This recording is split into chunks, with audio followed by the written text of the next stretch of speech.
Hey y'all, how y'all doing today? Hey, I want you guys to see the behind the scenes. I'm here with my uncle. You guys might have heard me the last podcast I did about my uncle being released today. So I got some feedback. So I brought him on, and I want you guys to be able to see him. And we just gonna have a conversation.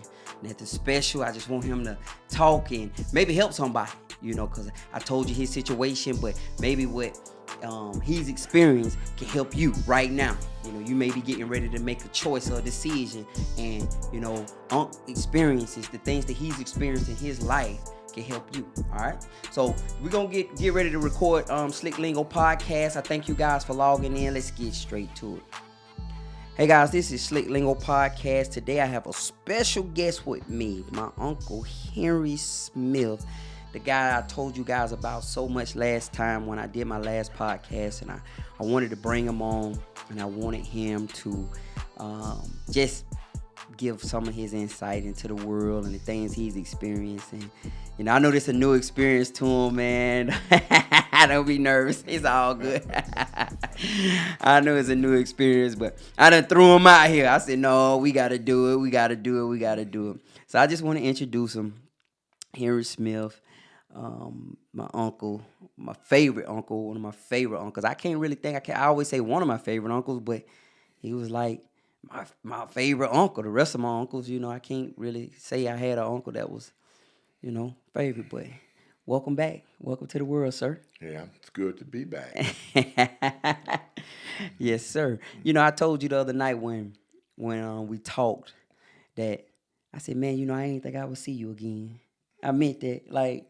I remember when it happened, whatever. But I just, the saying out of sight, out of mind is real.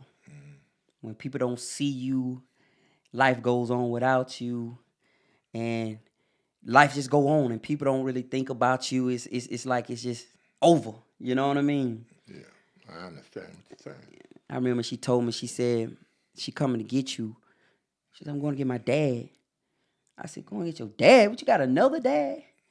And she said, no, Big Hen. Big Hen.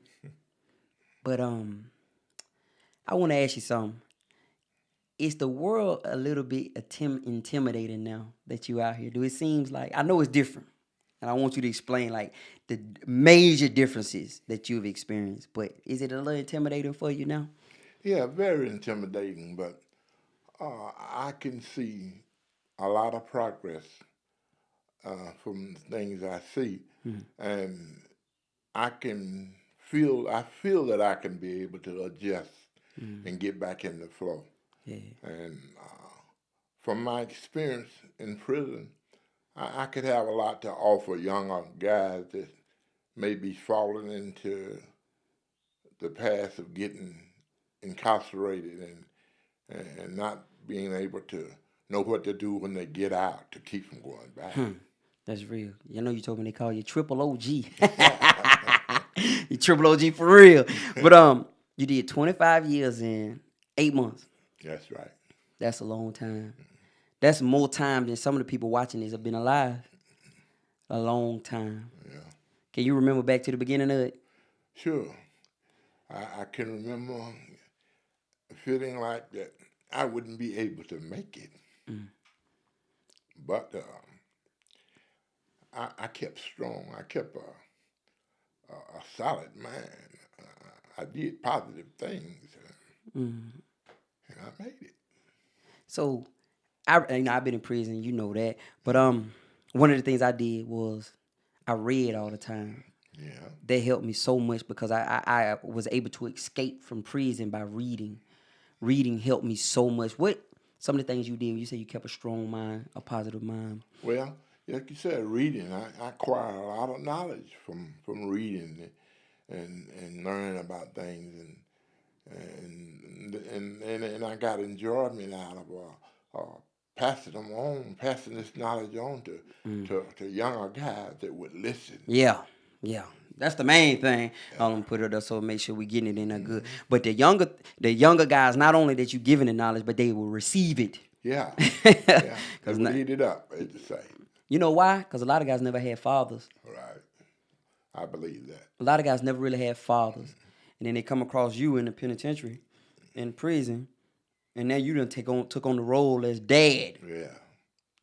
And over the course of your time, probably have saved a lot of young guys' lives. Sure. I've helped a lot of younger guys avoid situations that could have been detrimental to their health. But Yeah. overall, like you said, they looked up to me as being a father. Yeah. And that's sad that guys have to go in the system and find father figures It is. in there.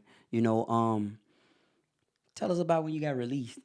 I know you said you was telling me in the car, but I want them to experience that with you, like, cause you didn't know, So yeah, it's on you. Tell them like how it happened, what happened. Well, I was like, I knew that I was up for parole, but I just didn't know when they would relieve me. And I remember just thinking about uh, what it would be like to walk out the doors and be free, and then all of a sudden I was called up to the counsel's office, and I was told that I need to sign some papers. And I said, "What papers?" I said, "What is it I got to sign?"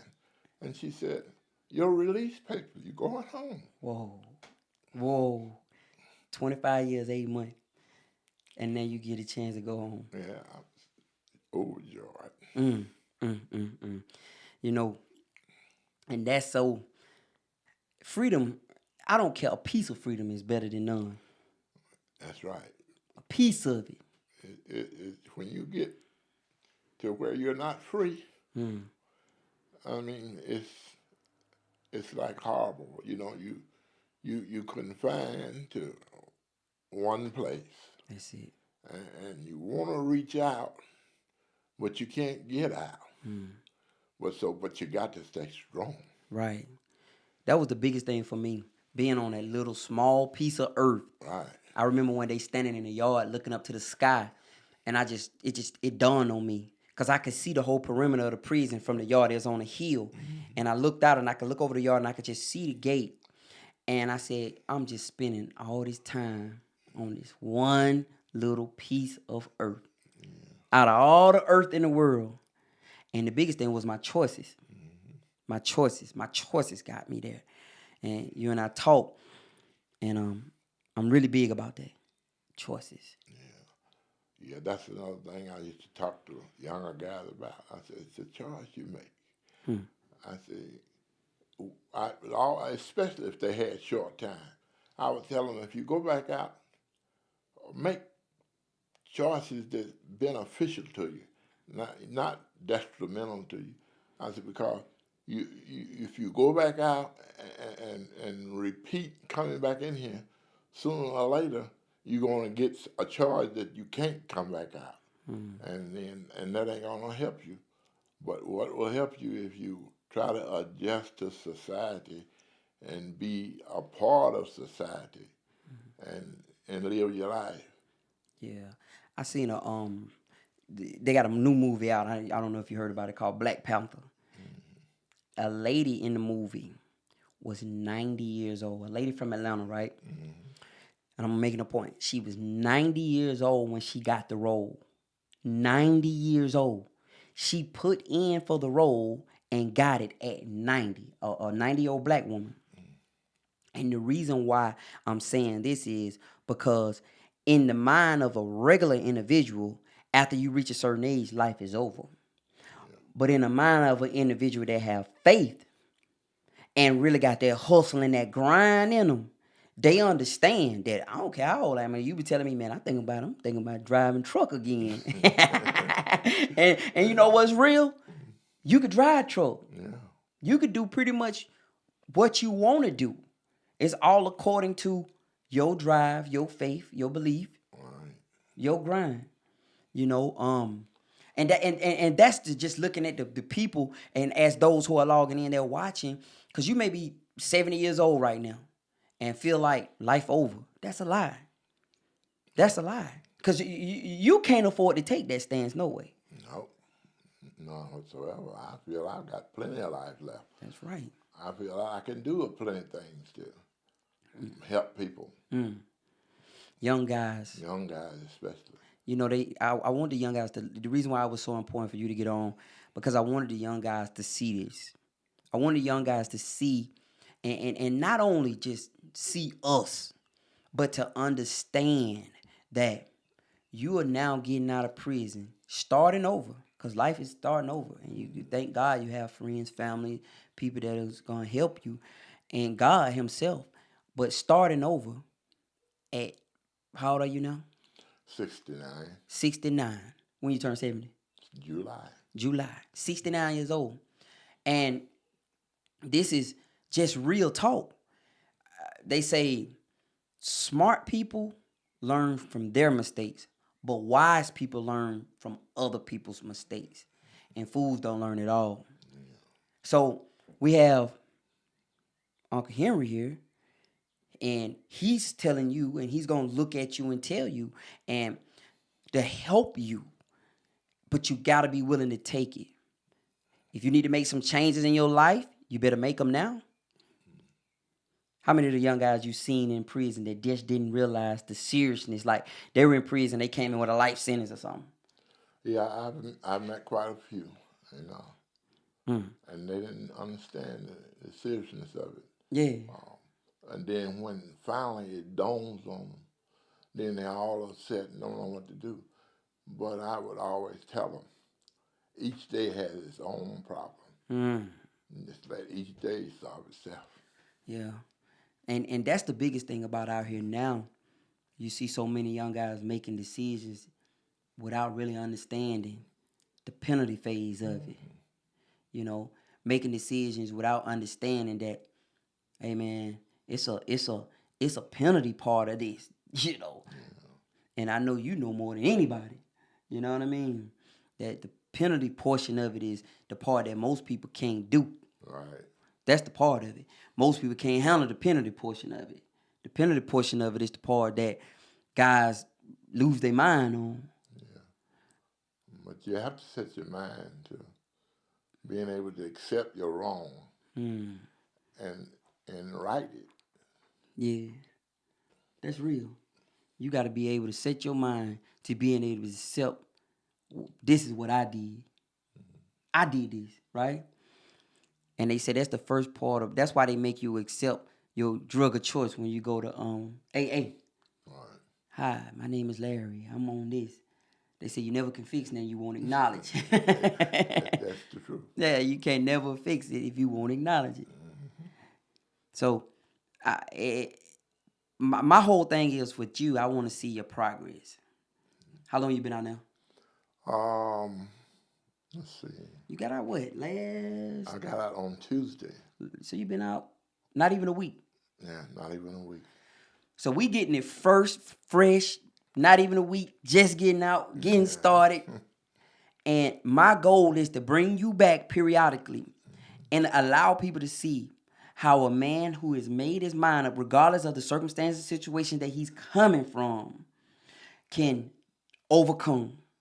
Because a lot of times people believe, you know, this is this big thing, right? If you've been in jail before, you can't get a job. That's a lie. No, there's so many. The government has got programs that will help the ones that's coming out of prison. They got companies that will hire you. Yeah. And they got benefits that you can decipher from to help yourself. Yeah. Say, for instance, if you are a carpenter, they got a program where you can get money to get tools, vehicles to carry back and forth and work clothes, regular clothes. So it's no excuse. Whoa, let me make sure they hear you saying this though. I'm pulling this mic up, y'all, for y'all who can't see it on the video. But I'm gonna get up and walk over here. But I want you guys to get that. Hold on one second. No excuse. None. You know, that's the deal right now. A lot of people want people to feel sorry for them when truth of the matter is, it don't matter if anybody feels sorry for you or not. Because at the end of the day, you're going to have to do something about this situation. Yes, you just got to help your own self. Ain't nobody going to do it unless you people will help you if they see you helping yourself. Yeah, that we were just talking about. Yeah. Once people realize you for real, because that's what happened with me. When I got out, people had to see I was for real before they involve themselves. You know, because no one want to invest in you what you ain't investing yourself first. Right. And a lot of people don't want anybody. They don't want to put any effort into their own life, but want somebody else to put effort in it for them. You know, but program. That's when you said that about you have government assistance programs that, and I know the benefit that you and I was talking. The benefit that you have over a lot of guys who getting out is that you're a veteran, so you have more options than just like when I got out. You know, so you have because you went to Vietnam and you did do a military tour. But yeah, man. So any other programs you could think of that could probably help someone? I know you just said about the carpentry. Yeah, I mean, there's so many things that the government will help you with to help you to not go back to prison. But you got to be wanting them and looking for them. If you don't look for them, then you'll never see them. But they have them, and so you must ask.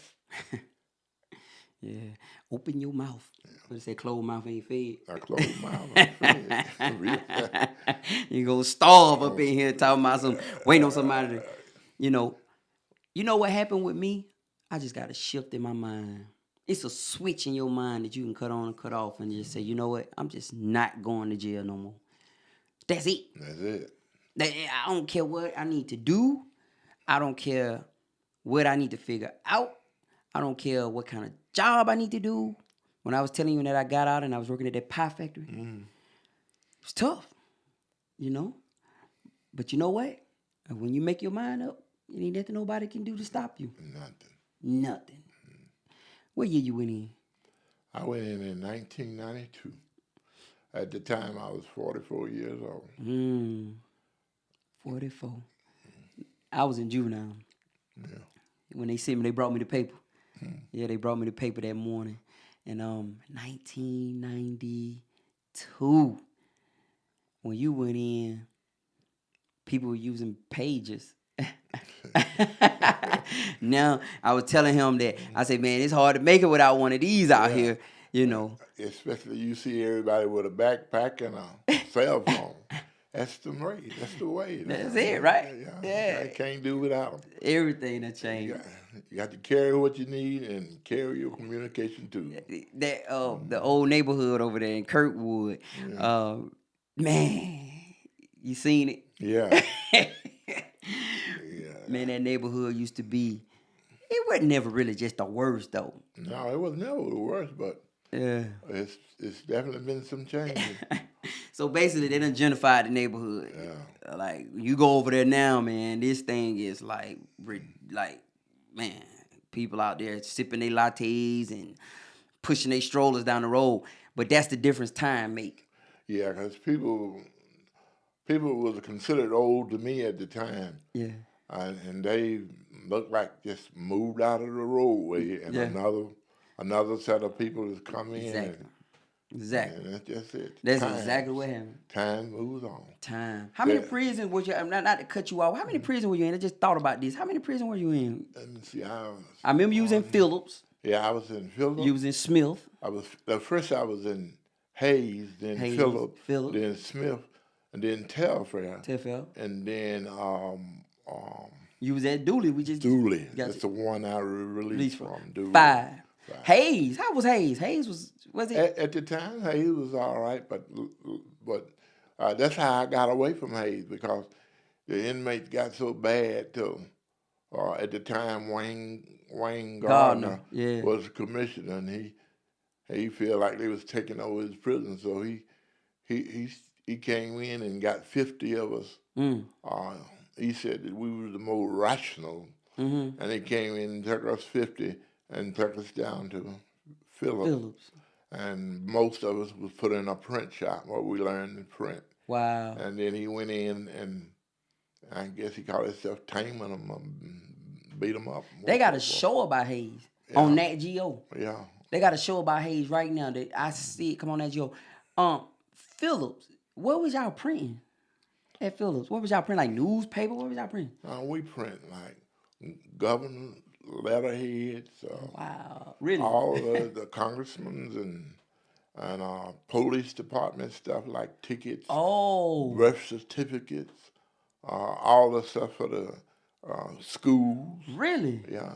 I did And not. then we did some out of state stuff too. Wow. Didn't pay y'all a quarter for None of course. it.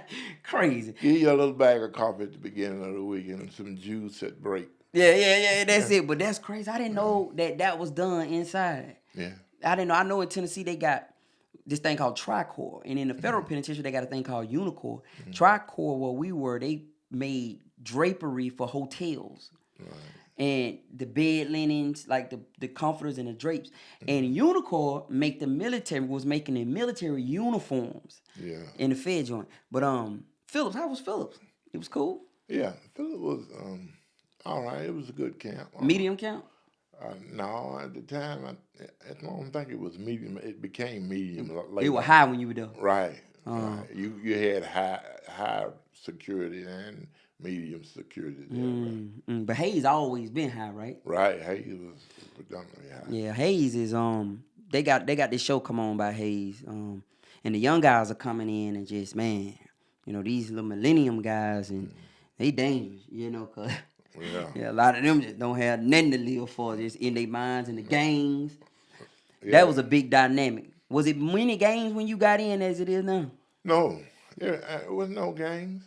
But after the 90s passed, then the gangs began to come on. And then the gangs come in and they would feel they had to gang bang and jump on people and a lot of time kill people. Just to prove I've seen a lot of people die. I see guys get hit in the jugular and sit there and bleed to death. Stomach ripped open. All for the sake of a gang. Right. Yeah. And that was when I was in Chattanooga. That was my first exposure to it. Like, cause it never really was big down here in Atlanta. And I'm up there, and I'll never forget because the guy used to always say he want a biggerette. I used to smoke cigarettes, and he said, "Give me a biggerette. Give me a biggerette." I said, "Give you a what?" He won't say the C. Yeah. And I was like, a biggerette. And one day I'll never forget, I'm standing out there talking with them. We just talking. They were my friends. And that was one of the first drive-by shootings I was in. That's when I first realized it was real. Like, because, down here it was always you making money. You stay in Currywood, you stay in Ely Meadow, you stay in Perry Home, Herndon Home, John Home, Cobb Home, whatever. And you may get beat up if you from Perry Home coming to Cobb Home. Yeah. But it wasn't no color situation. No. But yeah, man. And that changed the prison dynamic, right? It sure did. Yeah, because make time harder. Make time hard. I've known to stay locked down for a whole summer. Whoa. Until they get it straightened out, because you got so many gangs, and then they got to make sure that there's peace, gonna be peace between the gangs. And they meet with gang members. Right. The administration will meet with gang members and talk about it and try to cool it down or settle it. Then once they get it settled, then population come back out. But the time, when they take stuff from you in prison, you never get it back. No. So the goal is to try to keep every little bit you can. Every little bit you can. Because if they take it, they never giving it back. No, unless it's legit and you fight them and then you may get it back. You did a lot of that, like having to go in. Let me ask you a question. I don't know how, because I remember down here in Georgia, I never went to prison in Georgia. I always did, the law library was in, Jackson or something. And we had to put in a request to go to the law library, and they had to come get us from where we were. At your camp, did y'all literally have a law library there? Yeah, they have a law library, but you have to put in a request. That's crazy. And then you get your call out to go on what day you can go on. Yeah, that's crazy. Yeah. That's crazy. You seen anybody get their time back, though? Any guys? Sure. You did? Yeah, I've seen a lot of guys get their time back. Yeah, I remember the first time I saw that. That was amazing. And it's amazing that you got some guys that could be lawyers on the street. That's real. And that's how they do I may give my case to this guy, and he'll Mm-hmm. research it, and he'll work it out, and he get me back in court, and Yeah. boom, I may beat the case. Yeah, I seen that. Those little law guys in the clerks in the working in the law library and stuff. Yeah, they have a vast amount of knowledge. I got a divorce in prison. Though the law clerk guy, I gave him like some 6 packs. We could smoke up. I gave him like 6 packs of cigarettes and some cakes, and he filed my paperwork for me. Yeah. He did the whole paperwork for me inside the penitentiary, and I told him what I wanted. He did it. He typed it up. I gave him cigarettes and some cakes and some. Came back and he said, "Now you just need to send this there," and I sent it. And next thing you know, we got our divorce. Yeah, those. You right. That's for real, man. Yeah. A lot of those guys, man, can actually be attorneys. Or paralegals or something on the street, man. You know, coming out here now and seeing the stuff you see, right? And this is what I was explaining to you. It's so much opportunity out here now. And the thing is about it is that it's so wide open in the world now. You know, you don't have to, like right now we can film this and we're going to put this out and everybody going to see it, but we're going to get this exposure to the world and nothing is stopping us from doing it. And it's nothing stopping you from doing anything you want to do out here. And that's something you really literally just have to understand. Like, I got a 17-year-old daughter, right? This girl is so independent. She do whatever, like, she want to go to work, she get an Uber. She, you know about Uber? Uber, yeah. So, you know, it's like nothing preventing you from doing what it is you want to do. If it is, whatever it is you want to do, whatever hustle, as long as it's legitimate, a way you can come up with anything out here. The sky the limit. It really is, man.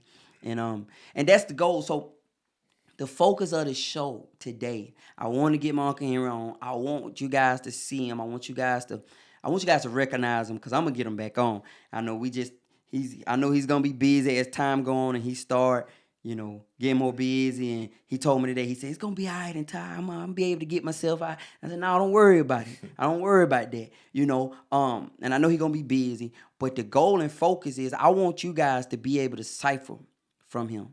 You know, to be able to receive knowledge from him, to take, you know, when you get ready to make a choice. Like right now, you may be watching this, right? And you may be getting ready to make a crash decision. I call those the choices where you just crash out and just ruin your life for the next 10, 15 years. Think about what he's saying. Think about him saying he was in prison. Not just saying I stand by. I know he was in prison 25 years. Like, I think I was 15. I was 14, 15 years old when he went away. I'm 40 now. I was like 15 years old when he was locked up. And I never forget this, and I got to say this. When you went away, it was because everything went away. Everything. Like the whole house, everything disappeared, right? Mm-hmm. It was a part of us gone. We didn't have that no more. And because regardless of what, you know, I always can come over there, chill out, you know, and you always looked out for me. And that was a part of us gone. And to now, I just, you know, when you got out, man, I'm telling you, like, I didn't think I'd see you again. Like, that's what I was saying. Like, I didn't think, but God been good to you. Yeah. Been good to you. Yeah, that's another thing. You can't leave God out. Mm. You got to trust him. Yeah. Believe him. Right. Even if you wrong. Yeah. You know, I've been wrong so much, and I trust God. And that's when you take God, like, your brokenness. That's when you take him your brokenness. Yeah. You know, and that's the part that a lot of the young guys, now, you know, another thing, and then we get ready to wrap it up, a lot of the young guys do have some kind of spirituality in them, but a lot of them being so abandoned and broken in their lives that they lean towards acceptance. Because, you know, when you walk this walk of belief, a lot of times you got to go against the norm. And you got to go against what people consider the norm. So you got to be on